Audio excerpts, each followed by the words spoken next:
sitting round the fire, playing games with my sweet. She plays out marshmallow, gosh, that's hard to beat. Oh, how I desire to toast that hollow man, but it keeps on going back to her hand. Come on now, let's play some more Kana. We'll smash some s'mores like Hans and Princess Anna. We'll lick a Mickey bar to his friendly face, invites you through a smorgasbord of lore. It's S'more Kana. Welcome back to S'more Kana. I'm Brett. I'm Katie. It sounded like you almost didn't remember there. I was trying to make it cool. S'more Kana is clearly the world's #1 and only Lorcana/Disney/snack podcast. But you already know that. That's why you're here. We are in this weird liminal kind of state right now where Set Champ season has wound down. Ursula's is right around the corner. We're in that weird limbo state, especially since we're not going to any of the DLC, the Disney Lorcana challenges, as of right now. Right. We are on the cusp, is the best way of putting it. We think about Ursula's revenge all the time. We're seeing new cards revealed almost every day. It feels like every single time I go online, there's a new reveal right now. Oh, yeah. I mean, at least like twice a day, we turn to each other and go, oh, did you see? Oh, no. I don't want to get into it too much because next week we're going Yeah. to do our big Ursula's Revenge preview episode. Yes, I can't wait. So today we wanted to take a look back and do a little bit of a retrospective. We're going to be hosting the S'more Awards into the Inklands edition. Did I hear someone say the S'more Awards? Rebecca and I are here to help with the hosting capacity. We want to make sure that everything is above board and official. Yes, Rebecca and Bartleby, we'll get to you in just a second. Yeah, that'll be our main course. Yes. For our appetizer, though, we're going to talk about something that you Hey. did this week. Hey, Hi, Toby. Hey, I just wanted, sorry to interrupt Oh, your boy. meal. I just wanted to say that, like 24 hours after your last episode dropped, Yep. there were 2 more eel cards revealed. I had a feeling you were going to want to talk And about I just wanted to say that clearly Ravensburg is onto my ideas about eel decks. this. It's Ravensburger. Yeah, and so I also wanted to mention that on the 2 new Float Sam and Jet Sam cards, it does say that they are Ursula's children officially. Yeah, well, it's in quotes, You were Toby. giving it's a me joke. flack last week for saying that Ursula is the one who procreates all of the eels. Toby, that's gross. She doesn't do that. And now Ravensburg came out and said Oh my God. that Float Sam and Jet Sam are Ursula's babies. Yeah, right. So the card said that they were Ursula's babies, but babies was in quotes. So I like, just not wanted real. to see if you wanted to apologize to me for saying that they weren't Ursula's children when we have official confirmation. I'm sorry. I'm Toby. I'm Yeah. sorry about that. Thank you. Okay, I don't want to yuck your yum. I know you love eels, and I never meant to offend you, okay? All right, thank you. Apology accepted. I will leave you to your meal, and I hope to serve you something perhaps more to your liking, your mainstream liking in the future. Okay. What a guy, huh? I was telling you about him. That's what I was That talking was about. him. Yeah. Oh my God. He's like he's really off meta. I mean, that's the best way to put it. Yeah, he totally is. I just he's really into those eels. The new. I knew he was going to do that. Yeah. I knew when I saw those cards revealed, I was like, Toby's going to want to talk about this, and there he is. Yeah, it is a weird coincidence that we had that experience with Toby, and then like right after that, there were two more eels revealed. Feels like Toby knows something. Yeah, maybe he's on the inside, and that's like how he Maybe stays he off is. meta. I don't know. He knows the meta so well that he's off meta. Yeah. Well, let's get to some other news, though. Yeah. So what I was saying was for the appetizer today, Yeah. you're going to talk about a little event that you went to this last week. Yeah, an alternate format. We're going to talk about the Princess and the Pauper format. And for the main course, we'll get to the S'more Awards. Yep. We have a couple of dream cards on the way out the door. Yep. It's going to be a fun time wrapping up our Into the Inklands coverage. I can't wait. It's going to be so much fun. But before we get to our appetizer, it's time for giveaway number 2. Giveaway number 2. Bing, bing. We are giving away a Rapunzel pin and a Pooh pin. Pooh pin, Rapunzel pin. We're going to have 2 winners. Yeah. This time, 2 separate winners. So we're going to try to spread the love a little bit. Yeah, really excited. We've been lucky enough to both get pins from some events we've been to, some sealed events mostly, and we have some duplicates. And as a family, we don't need more than one of these pins. So we're so excited to be able to share them with people. And we understand they can be coveted. I know that's like some leagues you have to place really well to get these pins. So hopefully this is an opportunity for you to get a pin that you don't have. Yeah, really exciting. So we're going to drop the instructions for how to enter this giveaway on our social media, kind of give that a little bit of a boost. Yeah, so you can head to Facebook, Twitter, or Instagram and participate on any one of those platforms, whatever your preferred platform is. The instructions for how to enter will be uploaded at the same time as this episode. Yeah, so if you want to give it a pause, we'll wait. And go and check out our social media. Thanks for liking, sharing, and whatever. Yeah, I think it's going to be a lot of fun. We loved doing the last giveaway, so I think we're a little bit addicted now. Yeah. The last winner was really cool and sent us a picture, tagged us on Instagram of receiving the package that we sent. So that was really cool. Yeah, it was so cool getting to see that there are people out there. You're all out there. We have a shout out to whoever's listening in Belgium. We have someone listening in Belgium? Yeah. Belgium, Finland, the United Kingdom. We have a few people there. Yeah, all That's so over the cool. place. We should go to Belgium. We should take this on the road. If you're the person who listened, the one person who listened from Belgium, let us know if we can stay at your place. Yeah. Is Helga Belgian? Maybe she is. Maybe Helga's Belgian. Maybe she's the Belgian listener. Maybe our Belgian listener can tell us if Helga's a Belgian accent or not. That would explain whatever accent she has, since Belgian is that kind of amalgamation of French and German, right? So Yes. it's like pseudo-French. Yeah. She sounds kind of like Scandinavian too, though. So We don't know about her. we don't know about Helga. Anyways, I'm kind of hungry. Me too. Let's get this app going. Let's get it going.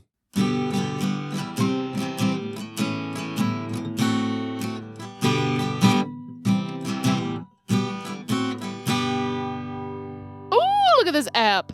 Here we have a very, very fancy little treat surrounded by, I don't know, crackers? Yeah, it's like it's caviar. It looks like caviar. Ah, yes. It's surrounded by little crackers. the finest of appetizers, and then a bunch of plebeian crackers. Ritz crackers around this fancy caviar. Oh, that's right. It's the Princess and the Pauper format. Ooh, tell us all about this, Brett. So this format was invented by Rob, who is a manager at Diversions, our friendly local gaming store. Goodness, we know him. And he is a fellow Lorcana player and a generally fun person to play games with. Shout out Verified. to Rob. Yes. And so Rob invented this format because they were looking for something to kind of cleanse the palate after set championships, wanting to do something a little more casual, a little bit more fun, something to get the creative juices flowing in a fun, friendly, casual way. So here are the rules. You can choose one prince or princess character of any rarity and have 4 copies of that card in your deck. Okay. So you could choose, Belle Bookworm, 4 copies of that Belle, or 4 copies of Rapunzel gifted with healing. Yeah. No other prince or princess cards can be in your deck. Dang. So you have to pick your one prince or princess. You can have 4 copies of it, of any rarity, and then that's it for princes and Dang. princesses.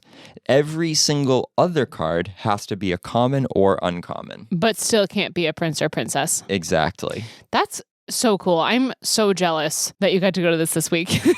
Yeah. I have so many ideas rolling around in my head for these decks. Yeah, there are lots of ideas, right? So, yeah, I went to the event. Unfortunately, it seemed to be like a perfect storm where a whole bunch of regular players couldn't make it. So we ended up with only four of us there. Dang. Yeah, so we just ended up playing some casual multiplayer games, which I'll get to. But we're doing the same event this coming week. Yay. And you can go to that. I can't wait. So, what are you thinking about running? Oh my gosh. Well, my favorite princess card is Belle Strange but Special.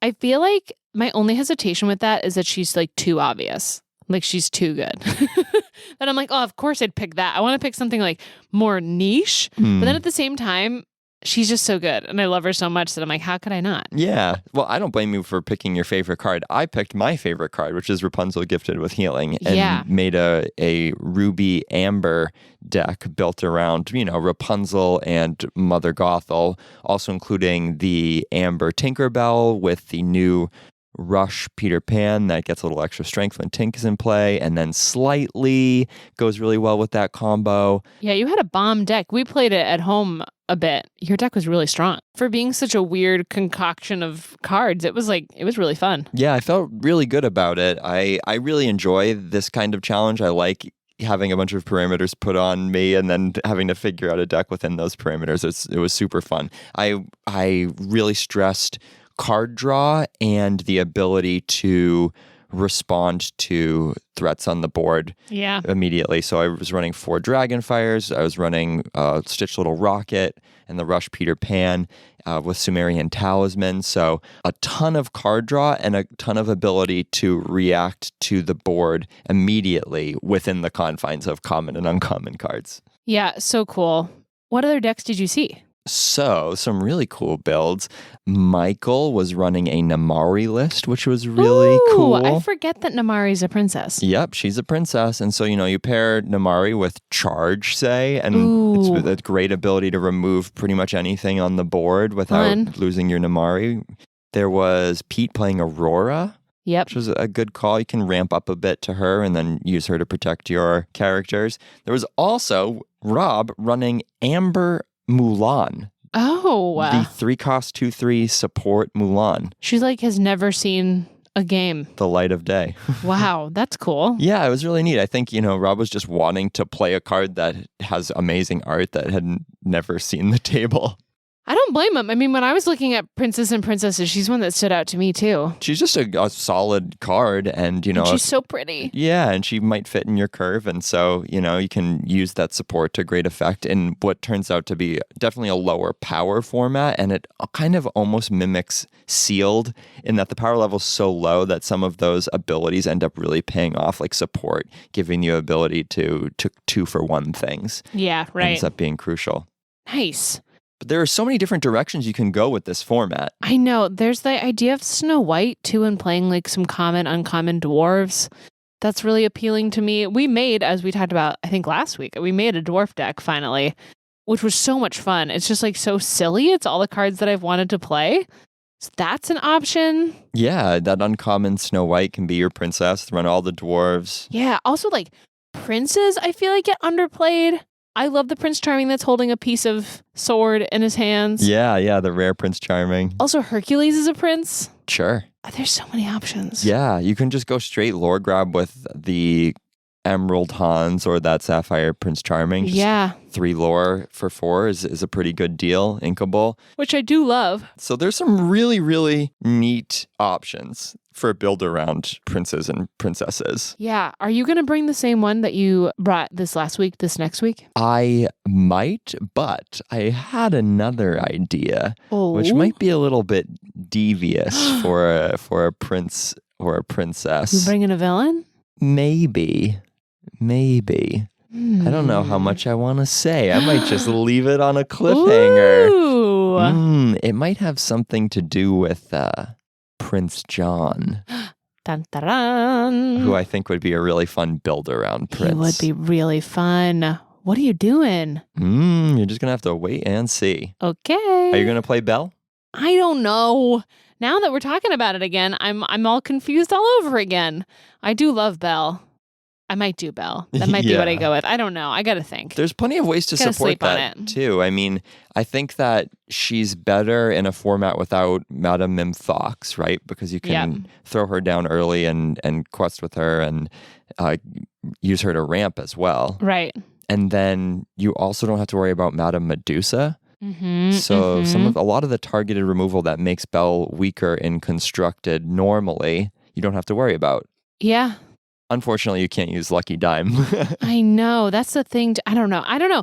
But she has such a good ability that I think it would work out anyways. But You can I don't still, know. there's a lot of ramp that you can run. You can't run Fishbone Quill, but you can still run One Jump Ahead. You can still run Grammatala, Detective Mickey, Yeah. How Far I'll Go. Mm-hmm. So lots and lots excited. of options. I'm excited. I'm excited to rip a new deck. I'm excited to try it out. I'm excited to play against other people. We've been in such a hole this last week with school and work and all that jazz. So it's nice to think about it again. Climb back out of the cave. What color would you pair Sapphire with for that deck? Oh, that's a great question. I'm trying to think of the common cards that I'd want to use. Sapphire Steel?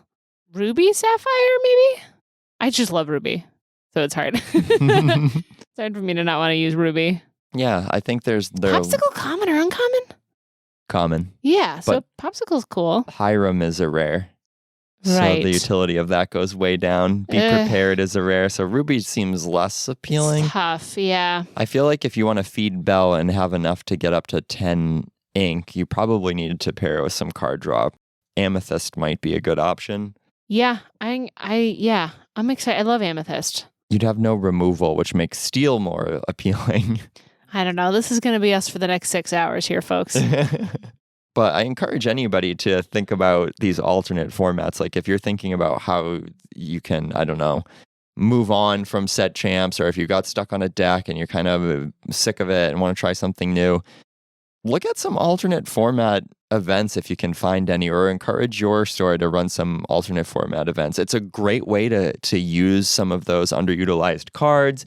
It's a great way for newer players to kind of level the playing field with some of the more experienced players. Yep. You know, this is a format that you don't play on Pixelborn, right? So any advantage that somebody has from grinding a ton of games online all the time is negated by this kind of format. This is what we miss from like the Hearthstone Tavern Brawl end of things, right? It's like the idea when you play Hearthstone, which is a very similar game online, every week they'd have a different kind of Tavern Brawl, which would be very similar to this. You know, sometimes you would make your own deck of like, you know, all one cost things.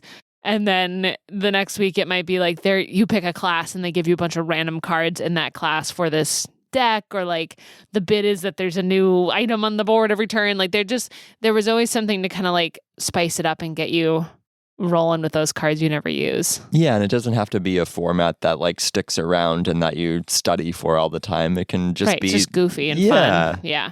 So highly recommend alternative formats like this. Shout out to Rob again for coming up with the Princess and the Pauper format. We're really excited to give it a shot again this week. Yeah, here we go.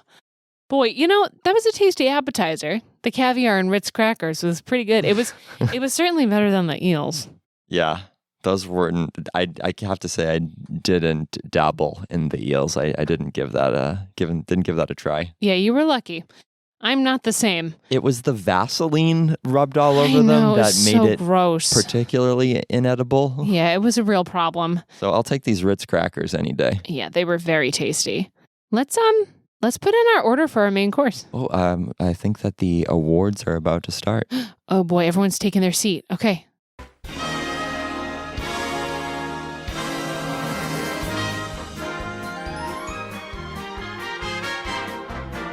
And now, live from the New Hampshire Living Room Theater, comes the first annual S'more Awards and your hosts, Rebecca and Bartleby from Cogsworth's Finishing School for Gaming Etiquette. Hello. Hello, esteemed gamers. Yes, thank you for having us at this lovely award show. Grandfather Cogsworth sends his regards, along with all of the envelopes containing the names of the winners. We are so delighted to be able to present these awards to the classiest cards that we have seen in this latest Into the Inklands expansion. Wow, this is so exciting. Oh my My goodness. gosh, I can't believe that they came just to do the awards. Yeah, this is awesome. We've got great seats too. Oh my god, front row. There's 12 awards that they're going to give out Wow. today. 12. That's amazing. That's a I'm lot. so excited. Oh my god, here they go. Please, quiet in the audience. We can hear you. Sorry. Please, Sorry. Shh. Sorry. Even your apologies are too loud. Sorry. Much better. The first award is the Golden Mickey's Premium Ice Cream Bar Award. This award will be presented to the card from the Into the Inklands expansion that was deemed the coolest card. While we don't much go in for this sort of slang, in this instance, we're going to deem it acceptable. Does this mean, Bartleby, that it was a cold card? No, of course not. I think it refers to a certain je ne sais quoi that the card possesses. Oh. Something exciting without trying to be. Oh, yes. I understand. If there's one thing I know about cool, it's that the more you discuss it, the more you understand it. Indeed. The award goes to Chernobog. Chernobog. Wow, Oh my gosh, Chernobog. Chernobog probably is the coolest card. That is a cool card. When it first came out, we couldn't stop playing with it. Yeah, it's super, super fun. We want to put it in everything. Is it like the best card, the most powerful? Is it like, do you put 4 of it in a No. deck? I mean, we've probably taken it out of more decks than we've put it into, but we couldn't help but want to put it in everything. You know what I mean? Yeah, super fun card to slam on the table. Yeah. Every now and then you get to flip it off the top of your deck with Mufasa. Right. Bam. Bam. Love Chernobog. Yeah. Wow, it won the Golden Mickey's Premium Ice Cream Bar Award. I mean, that is the coolest snack. Oh, they're doing another. Here comes the they're next back. one. They're back. And now it is my distinct pleasure to produce the Electric Ice Cube Award. This is for the card with the best special effects. Therein meaning perhaps it has remarkable abilities or Characteristics Yes, not yes. otherwise seen on a card. Right, indeed. Rebecca, you do the honors. I've got the envelope in my hands. The Electric Ice Cube Award goes to Morph. Wow, Morph. Amazing. Wow. Yeah, the Special Effects Award. Cool. Wow. Yeah, there's That's nothing awesome. like Morph. And love Morph. Yeah, I mean, as unique mechanics in a card game go, he's really cool. It's something that's unique to Lorcana, something that's unique to Into the Inklands. It's so character driven too. That's what we love about Morph. That is what he does. That's his bit. And he won the award that comes from those light up ice cubes that you get at Oh, sci-fi Disney dine-in. World, yeah. You get them other places too. If you get like a kid's drink at a bar, they'll put them in there too. You can save those and use them at home. and We they do. last forever. Yep. We have one that's like 5 years old now. Yeah, it still turns on. Yeah. They're really cool. Boom. Morph has been a really interesting card. It hasn't made the huge competitive splash that maybe we anticipated, but it's something that's potentially always going to be relevant because as new Floodborne characters come out, as more shift targets come out, the more prevalent he could be. Yeah, exactly. Oh, they're ready to do the next award. And now, the Turkey Leg Award. This award is for the best dumb card. Rebecca. I do apologize to the audience. That is simply what the cue card said. I believe they're referring to a card whose abilities are perhaps more straightforward than the rest. Ah, yes. Dumb as in simple. And now, the Turkey Leg Award goes to Here's the envelope, Bartleby. Mr. Smee. Congratulations to Mr. Smee. Wow, Mr. Smee. Mr. Smee, he is We a love Mr. dumb Smee. card. Yeah, he's so dumb and he's so great. He's a stat stick that offs himself. Yeah, which is like great for Mr. Smee, right? He needs Captain Hook to protect him Yeah. or he just dies. And he's great for a turkey leg, too. Yeah, right. A turkey leg is not like your go-to snack, but if you really want a turkey leg, you can only get a turkey leg. And it's strong. He's beefy. It's good 3-3 meat to get you for through the hot 2. Florida day. Quest for 2. Yeah. You've got to, next time that we go to Disney World, we've got to get you a turkey leg so you can understand the Mr. Smee of it all. Remember how you told the story to our beloved listeners about how Yes. your grandfather was convinced that the turkey legs were made of ham? I don't think was. I mean, I think he still is. I haven't asked him in a while, but maybe we'll interview him for the pod. That would be great. Oh, uh-oh. Oh. The next award is the Golden S'more Award. The Golden S'more is awarded to the best combination card. In layman's terms, a combo card. A card that is best combined with another card, like so many graham crackers and chocolate and mallow. Indeed, Bartleby. Now, without further ado, the Golden S'more goes to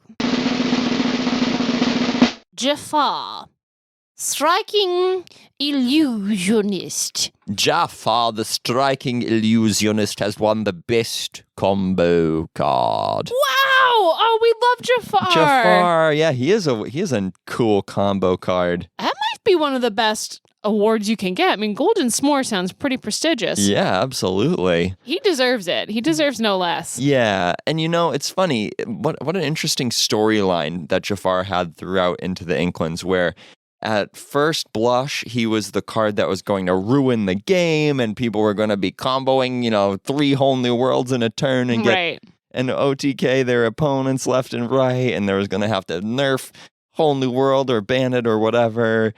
And it started out as like a $55 card on release day. Crazy. And then, now it's $8. Yeah, right. Now people know. But on the other hand, it feels like he still has a lot of potential. And, a Jafar deck just made top 4 of the 5K online tournament as we're recording today. So he's certainly not a useless card. He's going to see continued play. It's a deck that could get better and better, and he opens up a lot of doors for a successful combo deck build. Yeah, he's not breaking the meta, but he is. If you put in the time to use him properly in a deck, he's really good. I think it turned out to be a really excellent design. And a great choice for the Golden S'more. Yeah, absolutely. I mean, that's what you want as a card game designer, right? You've got everybody fired up about a cool card. You can build an entire deck around him. It gets people's wheels turning, but it's not overpowered. Right. Really, really cool. So Jafar, well-deserved award for the striking illusionist. Quiet Sorry. in the audience. Oh, We're sorry. ready for the next award. Bartleby? The next award is the World Showcase Honorarium. This award is awarded to the best location card in Locana. This is so exciting. I mean, it's our first I set with love locations. locations. The first ever award for a location card. Wow. The World Showcase Honorarium. Sorry. The World Showcase Honorarium goes to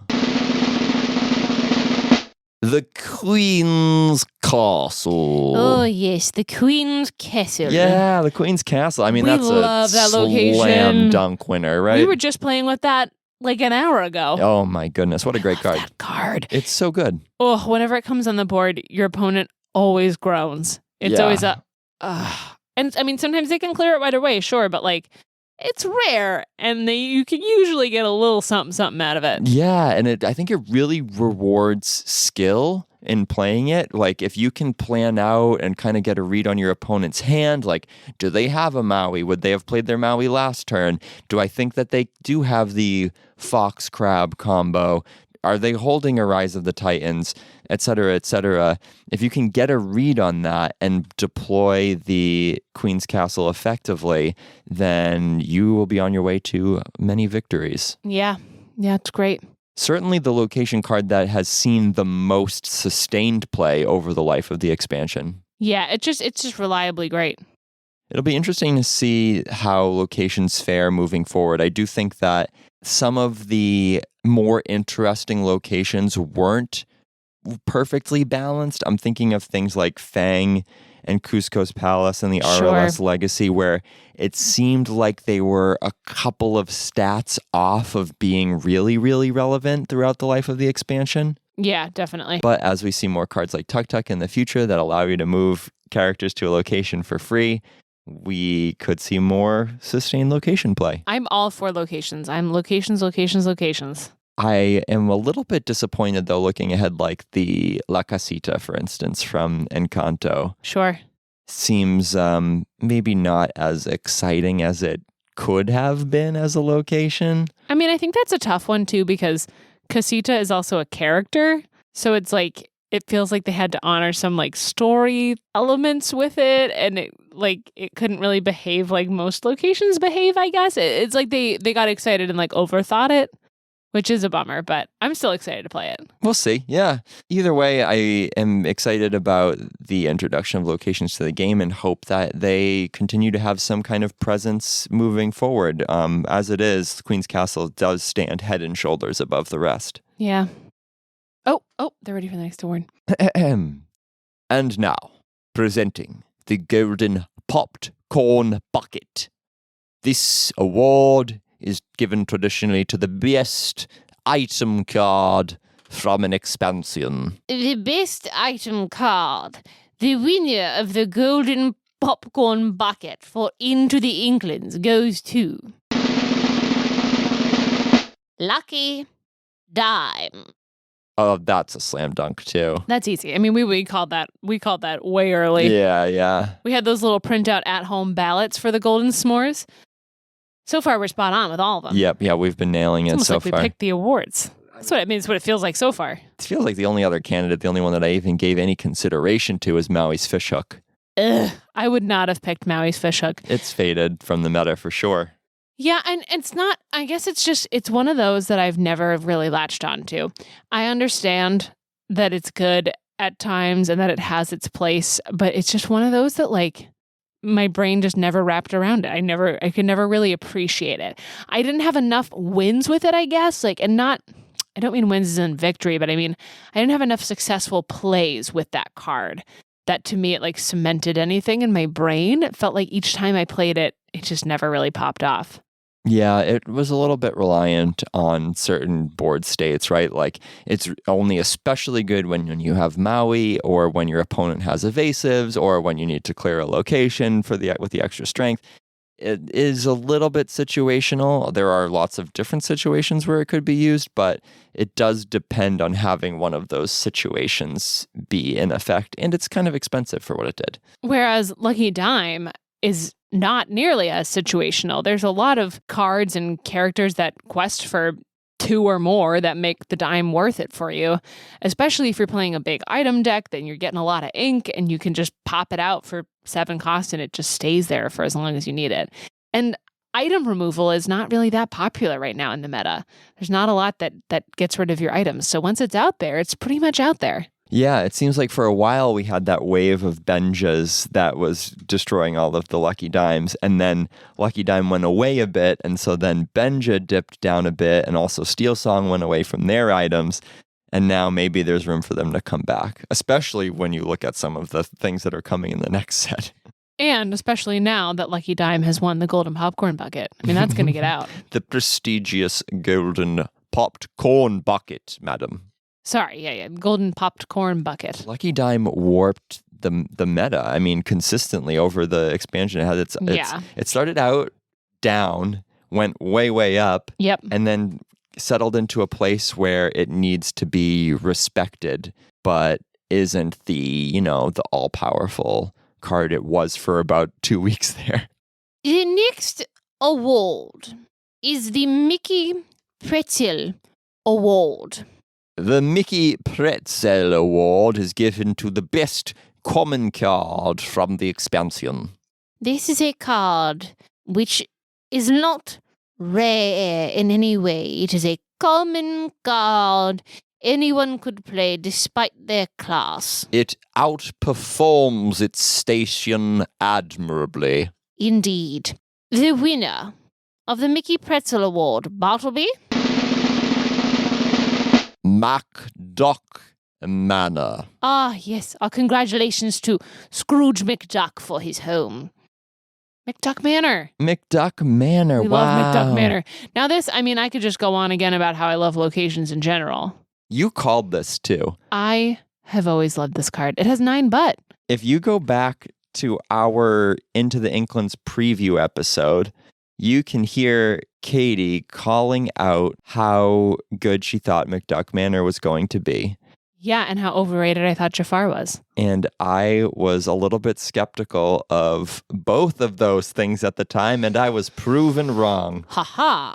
So McDuck Manor, really fun card. Love playing it. Again, skill testing. If you can figure out when to drop it, when you can afford that little bit of a tempo loss to force your opponent to deal with this threat. It just shouldn't be common. It doesn't feel like it's a common card by any means.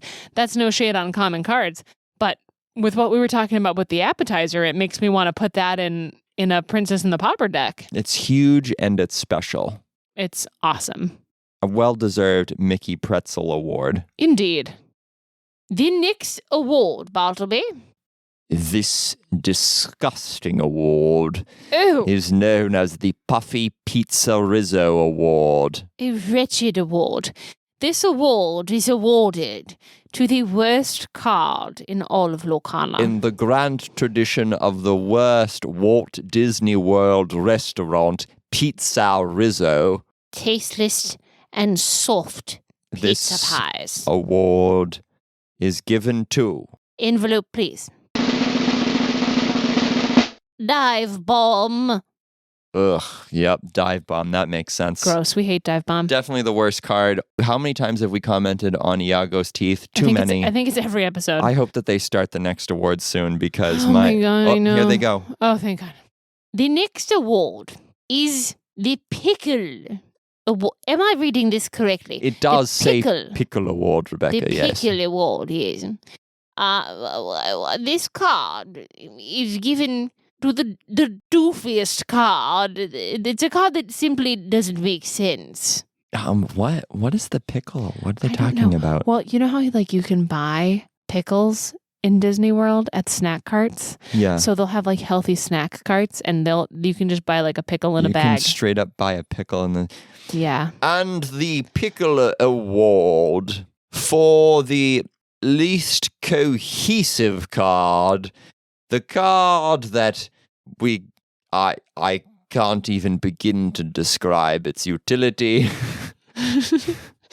goes to Boss's Orders. Oh my gosh. If there's any card that is a doof, it's Boss's Orders. Yeah, the Pickle Award for the doofiest card goes to the Boss's Orders. Yep, that makes sense. Can you imagine a world where someone's making a deck and they even put Boss's Orders in their deck? I'm not even saying, can you imagine a world where people are talking about how this card is great? Because that's never going to happen. But can you imagine a world where someone's like, yeah, then I put in 4 Boss's Orders? What? Can you imagine a world where anybody ever has looked at that card and thought oh, good? No. Because the art is an overbiting man in a window with his butt sticking out. It's terrible. And it's not even oh, that's a villain I love to hate. No one even likes him. No one even likes Mr. Snoops. No one's oh my God, I'm going to cosplay as Mr. Snoops. It doesn't happen. They're terrible. And the rescuers, they're terrible. I think everybody will agree. If you send us a picture of yourself cosplaying as Mr. Snoops, then you can win our contest instantly. You can win everything for the rest of your life. It's insane. Boss's orders. If just to refresh your memory, again, this is the one of it's like a close-up on Mr. Snoop's butt, and the card is an action that gives one of your characters support for a turn. That's it. That's what it does. But that's it. And it's an action. It's not an item like, oh, whenever you exhaust it, it gives someone support. No. It's just an action. Hello? It's like a card that says like, hey, do you want to trade 2 of your cards for one of your opponent's cards? It's a waste of a card. I feel bad for the artist who was assigned this project. I don't. They decided to make the art Mr. Snoop's butt. But they don't always get to decide that. They're like, okay, can you have Mr. Snoop sneaking through a window for Madame Medusa? And, that's what they were given. And what are they going to do? I don't know. I hope they get to the next award. We've had a couple of real stinkers here. And now, the Golden Smorgasbord Award. This is awarded to the best deck in the Into the Inklands expansion. And the Golden Smorgasbord Award goes to... Popsicle. Oh, great. Yeah. Wow. That makes That's sense. a good deck. We like that deck a lot. And it's a deck that feels like it came into its own Into the Inklands, right? It's not like Ruby Amethyst where it existed before, or Amber Steel Songs that existed before. It had been around, and it was supposed to have made a splash when Popsicle was revealed for Rise of the Floodborn, but it never did. And then it got so many new toys in Into the Inklands.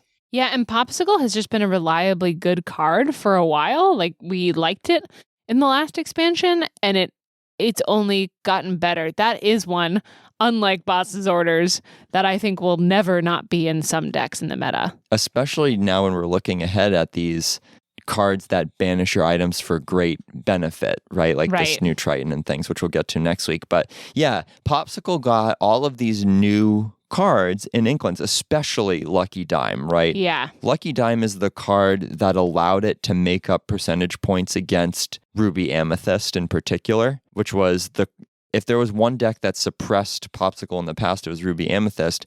Popsicle added Lucky Dime, and all of a sudden that matchup became a toss-up. Yeah, it's awesome. I'm always excited to see what's going to happen with the Popsicle deck. I'm excited to see what's going to happen to it with this next expansion, too. Mm-hmm. I'm sure it won't go away. I'm sure it will still exist in some way. Yeah, definitely. I'm really excited for cards like Be King Undisputed, which will add some extra control tools, some ability to slow things down a little bit. Perhaps some more locations, because that deck has run some locations to a great effect in the past. McDuck Manor was a great card in Popsicle for a while. Yeah. We could see Jim Hawkins make an appearance in that deck as he did for a while. But then you look at things like How Far I'll Go, right, being prevalent in these lists, the 4-cost Grammatala. But really what it boils down to is it got Lucky Dime, and that's what it needed. That's the piece that took it over the top. Once those Popsicle decks started running Tamatoa and Lucky Dime, there was a huge leap forward. Yeah, I think it's a great choice for the Golden Smorgasbord. And as long as you don't run into any aggro decks, it's perhaps the strongest deck in the game right now. And now, to present the award for the Victoria and Albert Award for Excellence. This award is a favorite award of ours. We consider ourselves paragons of manners. And all things fancy. This award is for the fanciest card in all of the Into the Inklands expansion. The Victoria and Albert Award for Excellence goes to Robin Hood, champion of Shorewood. Well deserved. That is a fancy card. He's a fancy guy. He continues to be the most expensive card, which is always fancy. And he's pretty attractive in that art. He looks like he could fit right in at Victoria and Albert's. Woo! He's got that armor on. The Michelin star rated restaurant at Walt Disney World. I know. That's a real quick little bit you didn't know about this is that for the first time in Walt Disney World, a restaurant has been given a Michelin star, and it's Victoria and Albert's. Victoria and Albert's is a really fancy restaurant at the Grand Floridian Hotel. I've never been. It's very expensive, and there's a whole dress code and everything, but someday we're going to hit it up. So if you can afford a ton of Robin Hoods, then next time you're at Disney World, you can probably afford to go to Victoria and Albert's, and you should. Yeah. But yeah, Robin Hood, a really good card, a really fancy card. He's a little bit extra in that he doesn't do anything super flashy. It's just that everything he does is superlative. Indeed. And if you want that extra bit of win percentages added to your deck, then you can shell out $40 a pop for Mr. Hood. Yes. I think it's time for the last award. Finally, we come to the last award of the evening. The prestigious Golden Dole Whip Float Award. This award is awarded to the, I suppose you could say, best card into the Inklands expansion. And now the moment you've all been waiting for. The winner of the Golden Dole Whip Float Award for the best card of Into the Inklands goes to... Oh, I'm so excited. Ursula Deceiver of all. Oh, lovely. Ursula Deceiver of all. Best card of Into the Inklands. Wow, that's exciting. I wouldn't disagree. I think that's correct. Yeah, I mean, super, super powerful. Warped the meta. Brought almost single-handedly Emerald to the forefront. I mean, you know who's going to be ecstatic about this? Toby. Off meta Toby. Toby's going to lose his... we might not even want to tell him. I don't want to... Yeah, let's just try to keep it. Oh, no. Hey, did you see that? Yeah, we did, man. Did you see that Eel Mama? Best card? Yeah, we saw that the Eel Mama got the best card. Yep. Yeah, that's my girl right there. All right, you happy? I'm super pumped, but I Yeah, just that's hope great, that, man. I hope that, she gets her proper shrift, but, also that not everybody plays her because, I want to play her and I'm, off meta, Yeah, I don't know, Toby. This kind of makes her meta. No, I think, people still think Emerald's bad, right? Sure, man. Yeah. Okay, good. All right. See, I just wanted to say, Oh, I think those people over there, they were asking for eels earlier. They don't have any on their table. Oh, sick. All right. I knew he was going to hear it. I mean, the whole restaurant's at this award show, so I knew he was going to know. Yeah. Wow. I mean, that's great. Ursula Deceiver of all certainly deserves it. The Dole Whip certainly deserves to be the most prestigious award tonight, too. Definitely. It's the best snack, objectively, in all of Disney World, so. You think about the cards that she brought into the meta, everybody was running Smash and Pinocchio for a good long while, and I think they're still very present in the meta just because you want to be able to deal with her before she sings a song. Yeah, right. It's awesome. Yeah, highly impactful. Will continue to be highly impactful into the future with these Sing Together cards. And as more songs get introduced, I think she's a worthy choice as the single best card Into the Inklands. Yeah. Those were some incredible Golden S'mores Awards. Yeah, the S'mores Awards. Very cool. We love the S'mores Awards. I hope we do it again next expansion. I think they'll come back. Okay.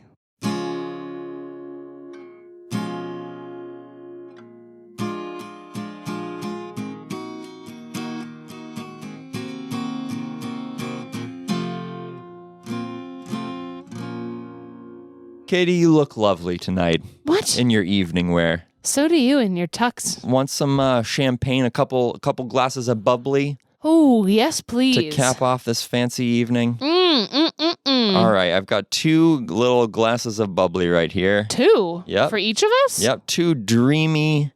champagnes. Yes. What's this first one that I'm looking at? So we have a 9-cost inkable amethyst character, Jack Skellington. Ooh, the Pumpkin King. The Pumpkin King. You know, I should have known because this champagne does taste a little bit like pumpkins. There you go. Pumpkin champagne. This guy he's statted up to the 9s. Yeah, all the way up to that 9 cost. Wow, here's what I'm looking at, folks. He's a 9-cost inkable card, 4/6, that quests for 3. He's a Storyborn. He's a villain. He's also a hero, and a sorcerer. I mean, that's all true for sure. I love that he's a villain and a hero. And it's important for his text that he is a villain and a hero if you want to read his ability. Yeah, he's got the ability. What's this? When you play this character, you may choose a classification. Banish all characters with that classification. So he could banish all sorcerers and also banish himself. Exactly. So Or villains or heroes or any of that. he has a really, really potentially powerful ability where, like, say you're playing against a bunch of, I don't know, Seven Dwarfs characters. Right. Or pirates. Or even Floodborn characters. Yeah.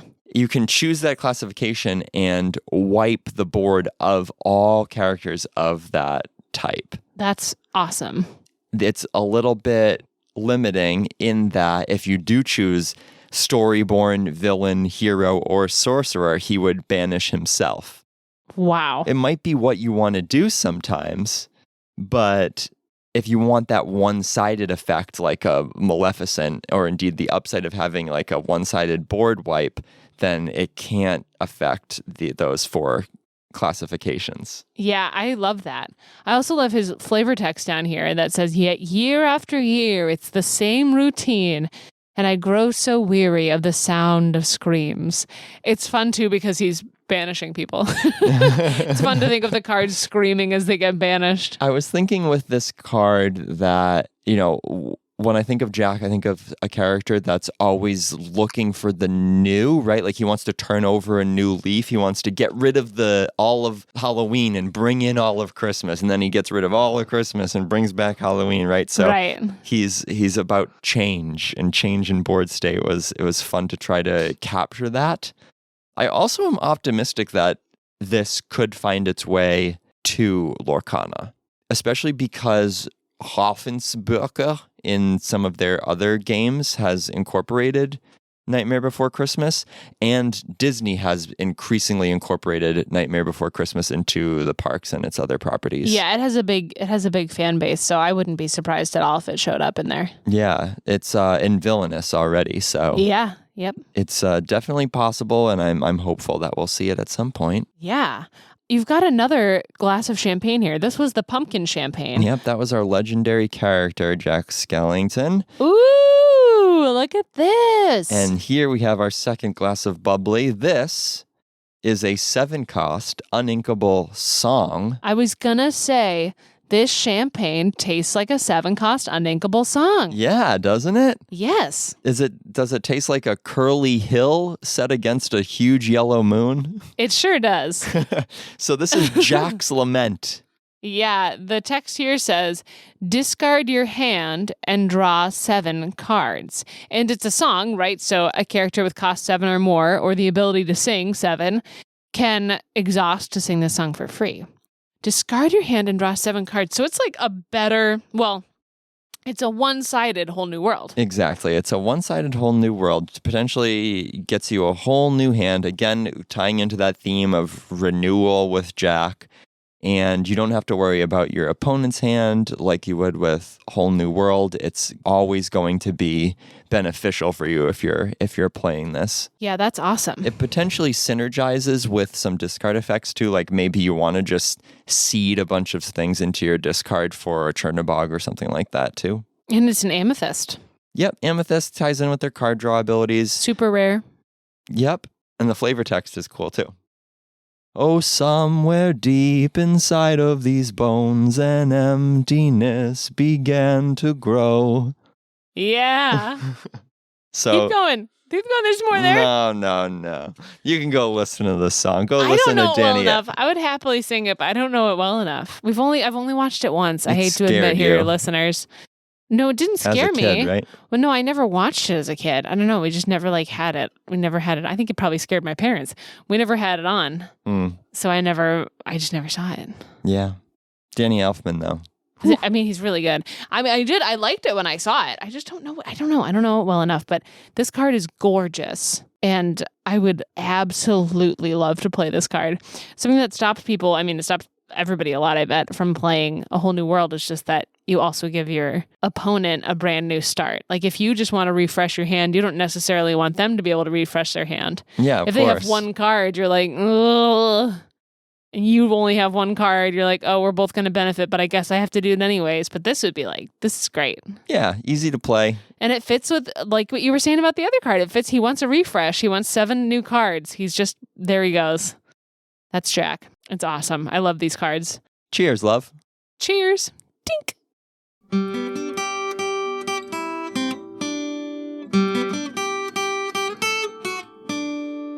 Wow. There's the end of episode 13. A baker's dozen. Wow. I wish bakers still gave out baker's dozens. I want an extra donut. I'm never going to say no to more snack. Never going to say no to more free snack. It actually is a baker's dozen now. I think I said it was a baker's dozen like 3 or 4 times previously when it wasn't.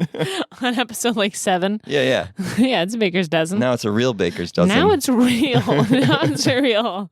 So we're going to that Princess and the Pauper event, at our gaming store this week. We'll let you know how that goes. Yep. We're also going to be preparing our Ursula's Return preview episode. Wow. So exciting. We're so close to that. We'll give you the rundown on what we think maybe some of the best cards are for the new set. We'll give you some predictions, the cards to look out for. We were pretty accurate the last time around, so maybe we can pull some of that same magic again. Yeah. And don't forget, be on the lookout for our giveaway this week, too. That's right. Enter our giveaway. If you're in search of a Pooh pin or a Rapunzel pin, make sure you go on to Facebook or Twitter or Instagram and enter the contest. Yeah, be sure to give us a follow, too, while you're there. We're always posting some sick memes, sick reels.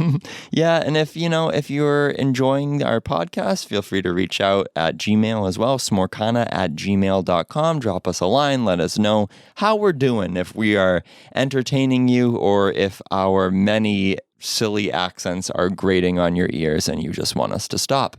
And let us know what you want to hear, too. Tell us what you want us to talk about or questions you have or any of the like. We're more than excited to hear from you. We're here to snack with you. Mm-hmm. Until next time. Keep on snacking. Keep on snacking, y'all.